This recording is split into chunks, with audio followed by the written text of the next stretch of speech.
Texaco Time with Fred Allen, Robert Benchley, the Merrimacs, Portland Hopper, and Al Goodman and his orchestra.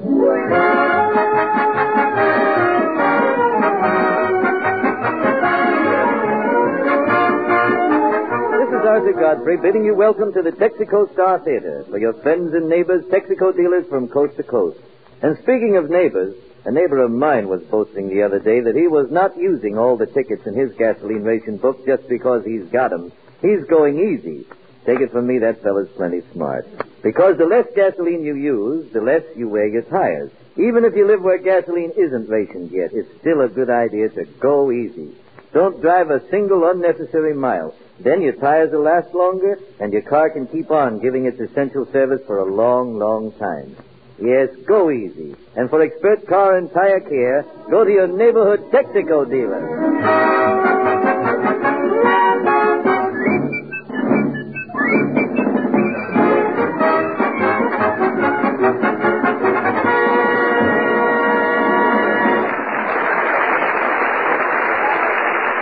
Next Tuesday is Election Day, folks. Don't forget our candidate. He isn't the people's choice. He doesn't want your vote. All he wants is 30 minutes of your time. And here he is, Fred Allen.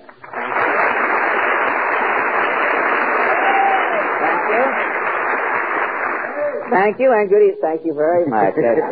Man with no arms is cheering. You take a Thank you. Thank you, and good evening, ladies and gentlemen. Well, Arthur, you seem to look a little thinner tonight. I know, Fred. I just lost 13 pounds. 13 pounds. Well, you certainly look it, I must say. Your Adam's apple seems to have shrunk, Arthur. Your Adam's apple looks like the ghost of a dead grape, I must say, from here. And your neck is thin, too. Your neck looks as though somebody's leg is hanging out of your collar there. What's wrong? What's wrong, Arthur? Oh, it's that new meat ruling, Fred. I've been eating in restaurants on Meatless Tuesday. Oh, you mean you haven't been getting enough meat? Enough to eat, rather? Have you tried one of those new Meatless Day ham sandwiches? What is a Meatless Day ham sandwich? It's 2 slices of white bread. Yeah. When you lift up the top slice, there's a big daub of mustard on the bottom slice. And no meat?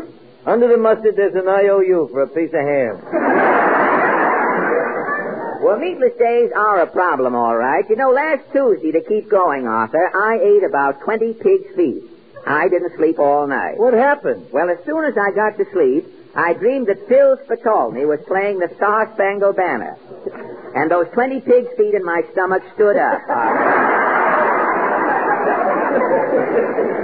My stomach felt like a parade ground for most of the night. Well, if you have nothing else on your mind, Arthur. I have one thing, sir. One thing, yes? You read about this new ceiling on salaries? Yes, the law says you can now make $25,000 a year. You know the salary that I'm getting from you? Yes. Who do I see about making up the difference? You can take it up with the Goodwill Court, Arthur. While you go into conference with Mr. Anthony, I shall turn lightly to the latest news of the week. The March of Trivia presents its weekly lowlight from the world of news. Washington, D.C. On November 29th, Price Administrator Leon Henderson announces coffee rationing will start throughout the nation. Every person over 15 years of age will be limited to 1 cup of coffee per day. Coffee ruling is greeted with mixed reactions throughout the country. A prominent epicure says, "There's only one way a coffee lover can make 1 cup of coffee last all day. How? He can freeze it and suck it like a lollipop."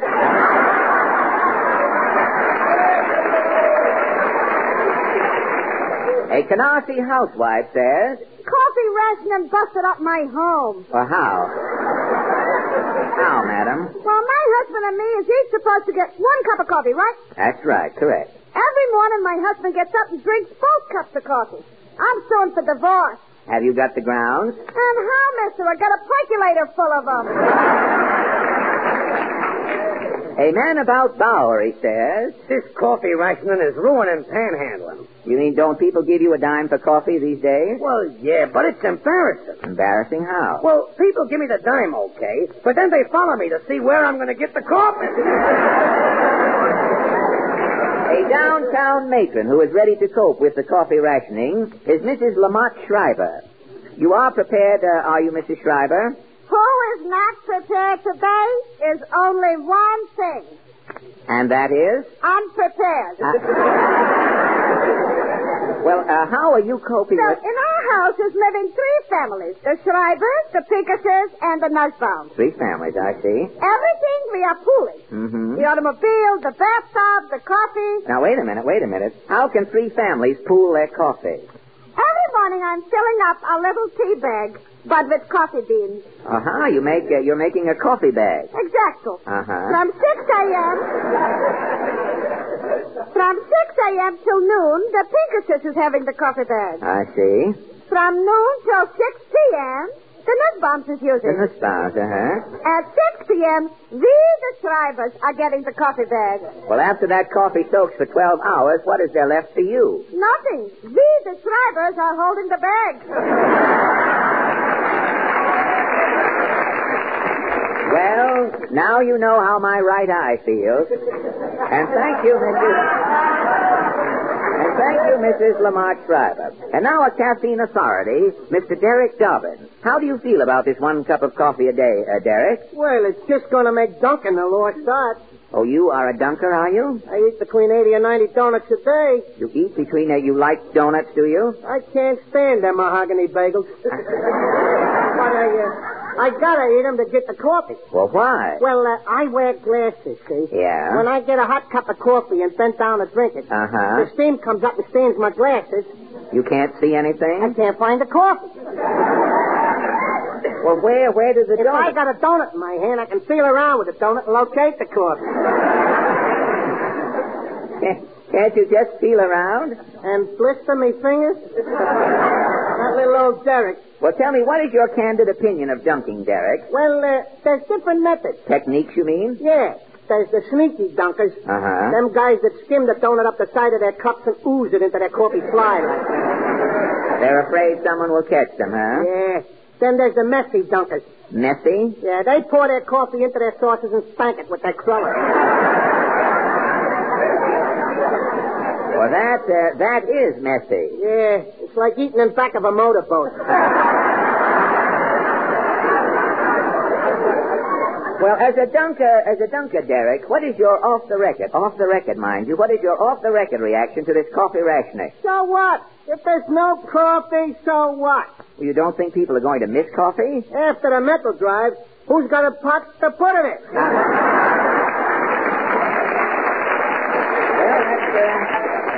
That's no eye cup you've got there under your vest, brother. And thank you, Derek Dobbins. Well, I guess that concludes... Have a moment, my hokey friend. Falstaff here with poems, no end. Open short. You haven't been composing. Have you heard I knew she was a welder when she carried the torch for me? No, I haven't heard that. Said the cockatoo to the kangaroo, if you could moo, I could go for you? No, I haven't heard that. I'll stick to you, mother, though you're old and gray. Because of you, I'm in class 3A. You've overdone it. I've been waiting for this moment to come. It has arrived. Tonight we have been discussing the lunch won't save you tonight. Tonight we have been discussing the coffee rationing. Precisely why I am here. I have written a poem. And what is your coffee canto called? Rinse out the silex, mother. Rinse out the... Well, how does it go? Rinse out the silex, mother. Put my mustache cup away. They're going to ration coffee. The news came out today. I'm going to miss that steaming cup I held under my schnozola. A donut will never taste the same, dunked in Pepsi-Cola. Coffee leggers may soon appear with hideouts where we can go to get a cup of Java. We'll rap and ask for mo. So rinse out the silex, mother, and place it on the sink. For years it's brewed my mocha, and I haven't slept a wink. Give my coffee to some soldier boy who is fighting for our rights. And instead of me, Herr Hitler will be having sleepless nights. Well, thank you, Walter. Thank you very much. Tonight, ladies and gentlemen, we welcome back to our frustrated midst a little band of vocal troubadours who were on our program for several seasons a few years back. I'd like to have you meet the Merrimacs, ladies and gentlemen. Well, boys, what have you been doing since you left us? We've been making pictures out in Hollywood, Fred. Good. We've been making records, and we've been making personal appearances. Well, tell me, Ted, how did you, Mary Max, ever come to leave our program? You took us out to Hollywood, and we heard about money, remember? We lose more actors that way. I don't know what it is. Well, before you boys get away again tonight, Ted, what about your song? We're going to do Praise the Lord and Pass the Ammunition. Fine. Mr. Goodman?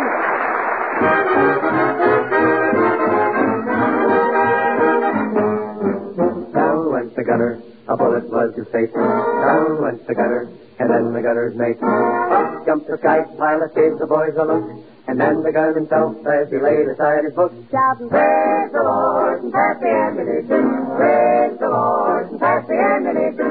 Praise the Lord and pass the ammunition, and the long stays free. Praise the Lord and swing into position. There the fort to sail around the wishing. Praise the Lord, we're all between perdition and the decent blue sea. Just the sky pilot said it. You've got to give him credit for a son of a gunner was he. Shouting, praise the Lord, we're on a mighty mission. All aboard, we're not a-going fishing. Praise the Lord and pass the ammunition, and we'll all stay free. Pass the ammunition. Praise the Lord, pass the ammunition. Praise the Lord, pass the ammunition, and we'll all stay free. Oh, brother, praise the Lord. Stand aboard, around the way, brother. Praise the Lord. And the deep blue sea. Oh, brother. Praise the Lord. We're on a mighty mission. All aboard. We're not a-going fishing. Praise the Lord. We're on the ammunition, and we'll all stay free. Yes, the sky pilot wrote it. Join you while I go to. There's a funny minute for you and for me. Shouting, praise the Lord. That's the ammunition. Praise the Lord. That's the ammunition. Praise the Lord. That's the ammunition, and the Lord stay free. Hallelujah. Praise the Lord. Hallelujah. Praise the Lord. Now praise the Lord. That's the ammunition, and we'll all stay free.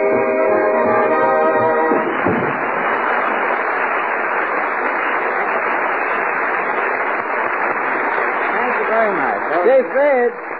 Yes, Arthur? Fred, I know something that'll never be rationed. What's that, Freckles? Love? Freckles? No, oh moly one. Service. Service? Yes, sir. Texaco service. You see, the more and better service a Texaco dealer gives your car, the longer you're going to be able to drive it to and from work. And the longer you drive, the longer he's going to stay in business. Make sense? If anything ever did, it does. Well, listen. Darn few people are driving cars today that are less than a year old. Most of them are 2 and 3 years old. That's right. And we'd better keep them properly lubricated if we hope to keep them rolling, especially in cold weather driving. Your car's only heading for trouble if you're still using last summer's lubricant. What do you suggest doing about it, Arthur? I'd get around and see my Texaco dealer and get it war conditioned. He'll drain that worn summer oil out of the crankcase and put in insulated Haviland motor oil. That'll protect the engine from excessive wear. He'll put fine new Texaco gear lubricants into the transmission and the differential to protect those costly gears. And finally, to protect every vital chassis point, he'll go over it from stem to stern with his Marpac service. Mister, with a Texaco dealer's special care, that car of yours will wear and wear. And it's got to wear, fella, for victory.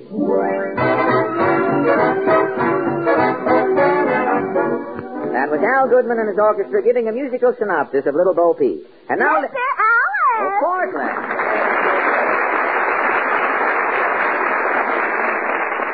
Well, Portland. Mr. Allen, have you a fountain pen? Well, I have a small boy's pen. It's a little Schaefer. But... What do you want it for? Well, I've got to finish this letter to my cousin Archie at Fort Six. Oh, that's nice, writing a letter to Archie. It's for Mama. Uh-huh. Mama says if Archie is a dull boy now, he should send some of it home. $50 a month, and in your family, he's a capitalist already. What else are you writing? Oh, I'm sending Archie all the news. Mama is a whack in the Army. Yeah. I'm a wave in the Navy. Yeah. And Cousin Joe is a wolf in the Marines. He's a leathernecker, huh? Well, is that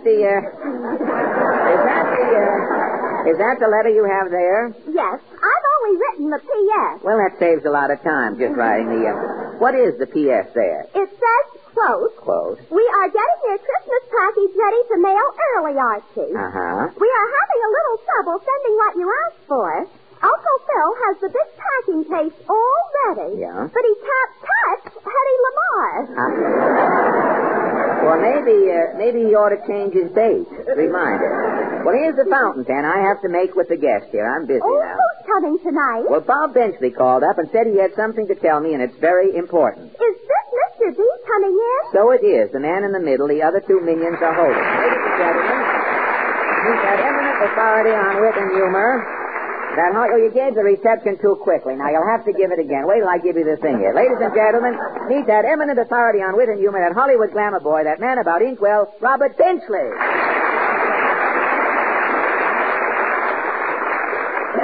Thank you, Fred. Well, welcome back to our program, Bob. Have I been here before?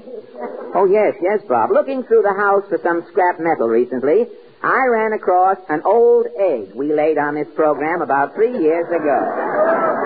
A double yoker? Yes, a double yoker. You and I used this program for a nest back in 39. Don't you remember? I have a vague recollection. Are you with the same sponsor? No, Bob. Right after you were on the program, I changed sponsors. Well, that's usually what happens, I find. Have you any plans after tonight? No, Bob, I think we're all right tonight. This sponsor is broad-minded. But tell me, what have you been doing lately? Oh, I've been out in Hollywood doing odd jobs. You've been making pictures? Off and on. I was Slim Somerville's stand-in for a while. Mm-hmm. And when Mickey Rooney's voice changed, I stepped in and finished a picture for him. For Mickey Rooney. Well, how did it come out? Well, the critic said I gave the part more Mickey than Rooney. Well, you know, most people coming back from Hollywood, Bob, are all tanned up. But your complexion is tattletale gray, I'd say. Well, I do look like the color of cat meat tonight, I guess.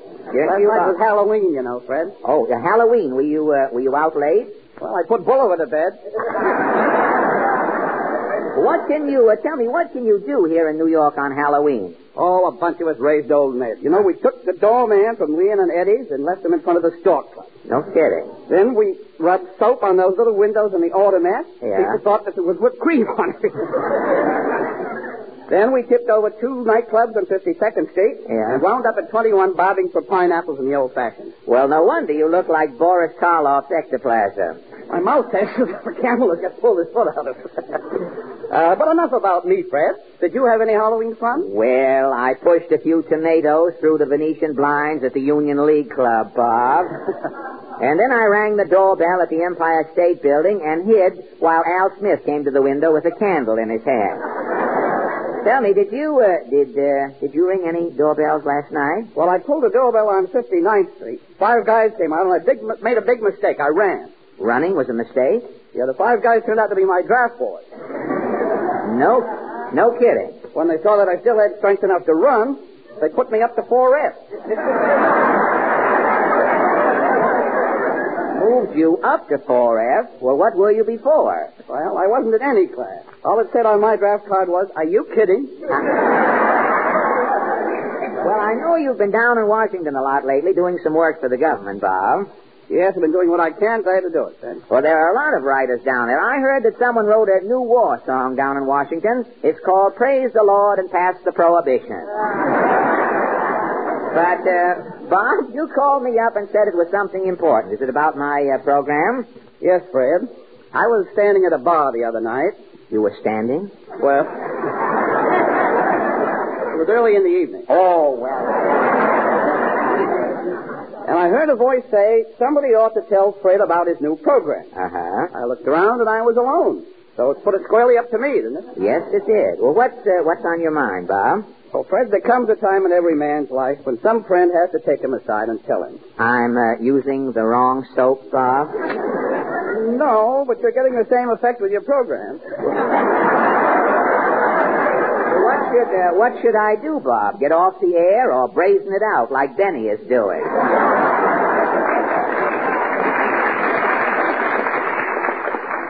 Don't be silly, Fred. There's nothing the matter with your program that a few laughs won't cure. Well, how can I get the laughs? I've tried guest stars. Well, guest stars won't help, Fred.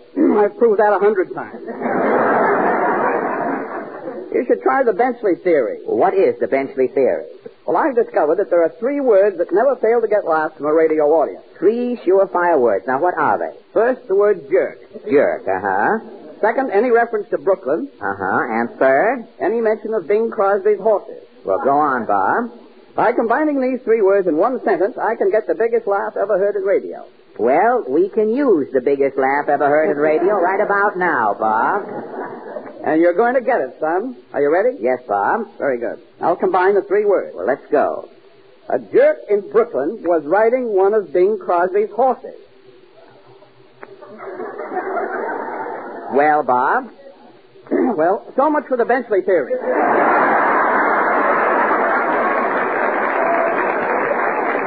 Now, my second theory... Now, look, Bob, I don't need theories. How can I fix up this program I have here, my program? Well, there's only one thing to do, Fred. Yes? Get rid of this guy, Rochester. Fred, he's ruining you. Now, wait a minute. Rochester isn't on. And that kid Dennis Day. All right for community singing, but not for you. I've been studying your program, Fred. Rochester and Dennis Day? Bob, are you sure you've been listening to our show? Well, if you're pinning me down, no. But I try to. Something happens every Sunday. Well, how do you mean? If you have a few minutes, Fred, I'll show you. All right, Mr. Goodman will play a little music, Bob. Now, you get your story together.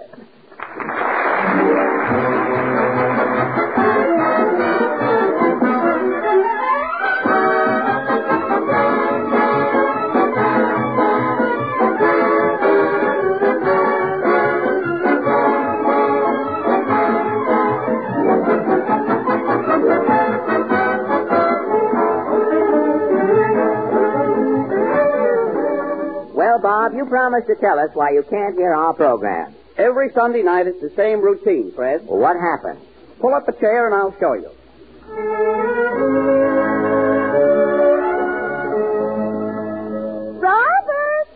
Robert! Yes, Mary? You said you wanted to listen to Fred Allen's program. It's almost time. Gosh, that's right. That guy Allen is a card. I'll turn on the radio. And here he is, the star of the Texaco Star Theater, Fred Allen. That Allen kills me. He hasn't said anything yet. Well, he will. Listen. Thank you, and good evening, ladies and gentlemen. Say, Arthur. Yes, Fred. Did you hear that joke about the camel who... John, that's static. Must be a storm coming up. And the camel leaned over and... And that's what he said. Oh, Fig Newtons, I missed the whole joke. And that's not all, Arthur. Good, the static's gone now. A funny thing happened on my way to the studio tonight. A horse and cab drove up. And this chorus girl looked out of the cab and said... Henry, tell that maid to stop dialing the phone. With that, the cab driver jumped down off his seat and yelled... Beulah, will you stop using that phone? And that's when the horse fainted. That guy Allen is funny. You haven't heard anything yet. And now we turn to the latest news of the week. Oh, the newsreel. Oh, this is the best part of the show, I think. New York City, New York. Mayor LaGuardia states that this coming week will be a great...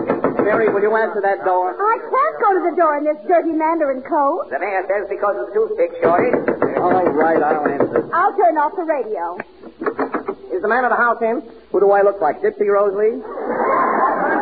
Are you a registered voter? Yes, but I'm not voting tonight. I'm listening to the Fred Allen Show. Who's asking you to vote? Look, I'm listening to the Fred Allen Show. Not yet, Jane, Missy. First you listen to me. Who are you? I'm from the Daily Globe. We're conducting a straw Well, vote. look, now- Fill out this blank. Who are you voting for? Hart, Schaffner, Marks, or Dewey? I'm not voting for anybody. Yes. Hey, you're Robert Benchley, ain't you? Yes? I've seen you in shorts. So what? Brother, do you... You just closed the door in time, Robert. Oh, that darn pest. Well, we'll get back to the Allen performance. I'll turn on the radio. And thank you, Falstaff Openshaw. Well, so much for the newsreel, folks. Oh, kumquats. I missed the whole newsreel. And now Mr. Goodman plays... Mr. Allen! Well, Portland, better late than never. Oh, boy, just in time. Here's Portland. He's a treat. Well, Portland, what's new? As I always say. Good grief, what's that buzzing? Oh, must be the icebox. It generally starts about this time. And what did your mother say, Portland? It was funny. Mother said. And she's the one who can do it, too. Oh, darn that old icebox. I missed the whole joke. And here he is, folks, Arthur Godfrey. Let a Texaco dealer get your car ready for cold weather driving. Make him your car warden. Let your Texaco dealer care for your car for your country. That came through nice and clear, Robert. Oh, sure. Nothing ever stops the commercial. And now we present our guest star, Orson Welles. Oh, boy, Orson Welles and Fred Allen. Say, this will be a scream. Well, Orson, old boy, a funny thing must have happened to you on your way to the theater studio tonight. There's the phone, Robert. I'll answer it. Oh, I'll be a soft nougatine. Turn off the radio. Hello? Yes, Mr. Benchley's here. For you, Robert. Oh, crabbeaks. Hello? Yes? This is Mr. Benchley. Who's this? The Grosveney radio poll. What program am I listening to? Oh, I'm trying to listen to the Fred Allen program. Allen, that's right. Fred Allen. Of course he's still on the air. Goodbye. Radio surveys call you. How can you listen to a program? Surveys my... Don't start cussing, Robert. Sit down and enjoy the radio. All right. Lucky Allen does an hour program. At least I can hear the last half hour. I'll turn it on now. This is Fred Allen saying good night, ladies and gentlemen. I hope you like our new half-hour show. We'll be back with 30 minutes of fun again next Sunday night. That's done it. I'm going out and skin the cat.